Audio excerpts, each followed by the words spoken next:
Hi friends, welcome to our channel. ಇವತ್ತು ದೆಹಲಿಯಲ್ಲಿ ನಡೆದಂಥ ಆರ್ ಸಿ ಬಿ ಮತ್ತು ಡೆಲ್ಲಿ ಕ್ಯಾಪಿಟಲ್ಸ್ ನಡುವಿನ ಪಂದ್ಯ ಸಾಕಷ್ಟು ರೋಚಕಗಳಿಗೆ ಸಾಕ್ಷಿಯಾಯಿತು ಅಂತಲೇ ಹೇಳ್ಬೋದು.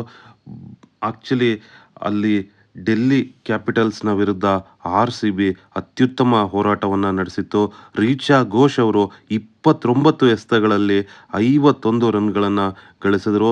ಕೊನೆಯ ಓವರ್ನಲ್ಲಿ ಆ್ಯಕ್ಚುಲಿ ಆರ್ ಸಿ ಬಿ ಅವರಿಗೆ 9 ರನ್ಗಳು ಬೇಕಾಗಿತ್ತು ಗೆಲ್ಲೋದಕ್ಕೆ. ರಿಚಾ ಘೋಷ್ ಅವರು ಒಂದು ಸಿಕ್ಸರನ್ನು ಬಾರಿಸಿದ್ರು ಮತ್ತು 2 ರನ್ಗಳನ್ನು ಬಾರಿಸಿದ್ರು. ಕೊನೆ ಓವರ್ನಲ್ಲಿ ಆರ್ ಸಿ ಬಿಗೆ 2 ರನ್ಗಳು ಬೇಕಿತ್ತು, ಆದರೆ 1 ರನ್ಗಳನ್ನು ಕೂಡ ಆರ್ ಸಿ ಬಿ ಅವರು ಗಳಿಸಲಿಲ್ಲ.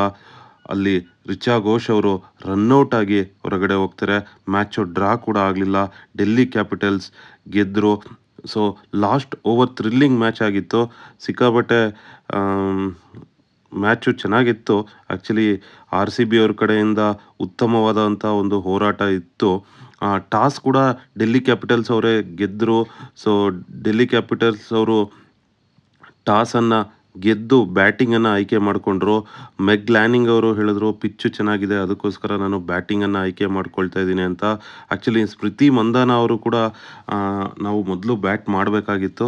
ಸೊ ಅನ್ಫಾರ್ಚುನೇಟ್ಲಿ ಟಾಸ್ ನಾವು ಗೆಲ್ಲಿಲ್ಲ. ಸೊ ಹಾಗಾಗಿ ಓಕೆ ಅಂತ ಹೇಳಿ ಹೋದರು. ಸೊ ಆ ಒಂದು ಟಾಸ್ ಕೂಡ ಇಲ್ಲಿ ಮಹತ್ತರವಾದಂಥ ಒಂದು ಪಾತ್ರವನ್ನು ವಹಿಸ್ತು ಅಂತ ಹೇಳ್ಬೋದು.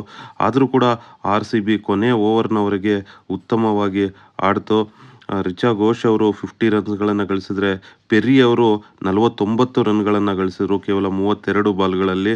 ಹಾಗೆ ಸೋಫಿ ಅವರು ಕೂಡ 30 ಬಾಲ್ಗಳಲ್ಲಿ 33 ರನ್ಗಳನ್ನು ಗಳಿಸಿದರು. ಶ್ರೇಯಾಂಕ ಪಾಟೀಲ್ ಅವರು ಆ್ಯಕ್ಚುಲಿ ಇವತ್ತು ತಂಡಕ್ಕೆ ಸೇರ್ಪಡೆ ಆಗಿದ್ದರು. ಅವರು ರೆಸ್ಟಲ್ಲಿದ್ದರು. ಸೊ ಇವತ್ತು ಶ್ರೇಯಾಂಕ ಪಾಟೀಲ್ ಅವರಿಗೆ ಆ್ಯಕ್ಚುಲಿ ಅವಕಾಶ ಸಿಕ್ತು. ಆ ಅವಕಾಶವನ್ನು ಸದುಪಯೋಗ ಪಡಿಸ್ಕೊಂಡಂಥ ಅವರು 4 ವಿಕೆಟ್ಗಳನ್ನು ಕಿತ್ತರು ಆರ್ ಸಿ ಬಿ ಪರವಾಗಿ. ಒಂದು ಉತ್ತಮವಾದಂಥ ಬೌಲಿಂಗ್ ಪ್ರದರ್ಶನವನ್ನು ನೀಡಿದರು. ಇದು ಅವರ ಬೆಸ್ಟ್ ಬೌಲಿಂಗ್ ಸ್ಪೆಲ್ ಆಗಿದೆ ಐ ಪಿ ಎಲ್ನಲ್ಲಿ. ಆರ್ ಸಿ ಬಿ ವುಮೆನ್ಸ್ ಚೆನ್ನಾಗಿ ಆಡಿದ್ರು, ಆದರೂ ಕೂಡ ಎಲ್ಲೋ ಒಂದು ಕಡೆ ಅದೃಷ್ಟ ಕೈ ಕೊಡ್ತು ಅಂತ ಹೇಳ್ಬೋದು. ಈಗ ನಾವು ಪಾಯಿಂಟ್ಸ್ ಟೇಬಲನ್ನು ನೋಡಿದ್ರು ಕೂಡ ಆ್ಯಕ್ಚುಲಿ ಆರ್ ಸಿ ಬಿ ಅವರು 3ನೇ ಸ್ಥಾನದಲ್ಲಿದ್ದಾರೆ. ಆರ್ ಸಿ ಬಿ ಅವರು 3ನೇ ಸ್ಥಾನದಲ್ಲಿರೋದ್ರಿಂದ ನೋಡಬೇಕು ಆ್ಯಕ್ಚುಲಿ ಇನ್ನು ಮುಂದಿನ ಮ್ಯಾಚ್ಗಳು ಹೇಗಿರುತ್ತೆ ಅಂತ.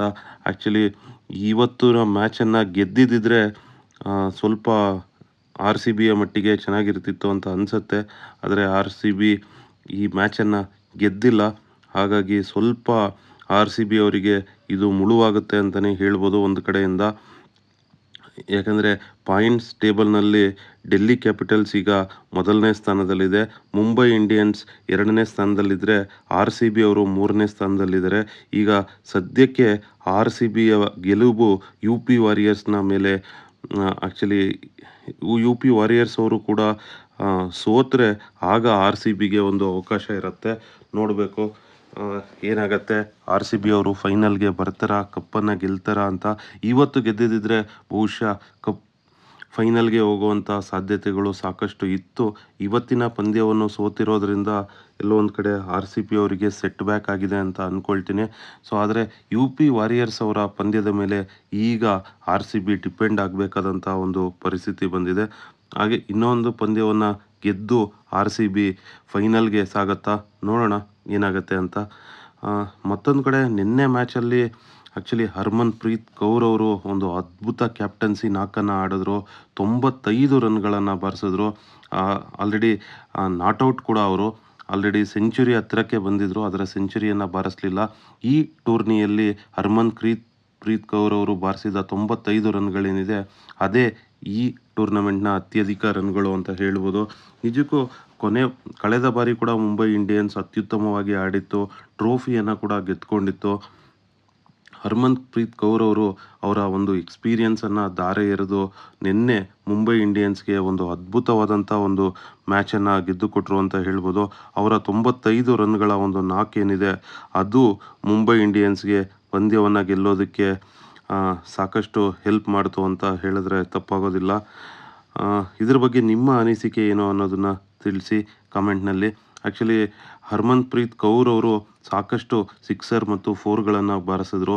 ಆ ಒಂದು ಪಟ್ಟಿಯಲ್ಲಿ ಕೂಡ ಹರ್ಮನ್‌ಪ್ರೀತ್ ಕೌರ್ ಅವರು ಮೊದಲನೇ ಸ್ಥಾನದಲ್ಲಿದ್ದಾರೆ. ಹಾಗೆ ಹೈಯೆಸ್ಟ್ ರನ್‌ಗಳ ಪಟ್ಟಿಯಲ್ಲೂ ಕೂಡ ಹರ್ಮನ್‌ಪ್ರೀತ್ ಕೌರ್ ಅವರು 2ನೇ ಸ್ಥಾನದಲ್ಲಿ ಇದ್ದಾರೆ. ಸೊ ಅವರ ಒಂದು ಅದ್ಭುತ ಪರ್ಫಾರ್ಮೆನ್ಸ್‌ನಿಂದಾಗೆ ನಿನ್ನೆ ಮುಂಬೈ ಗೆಲ್ತು ಅಂತ ಹೇಳ್ಬೋದು.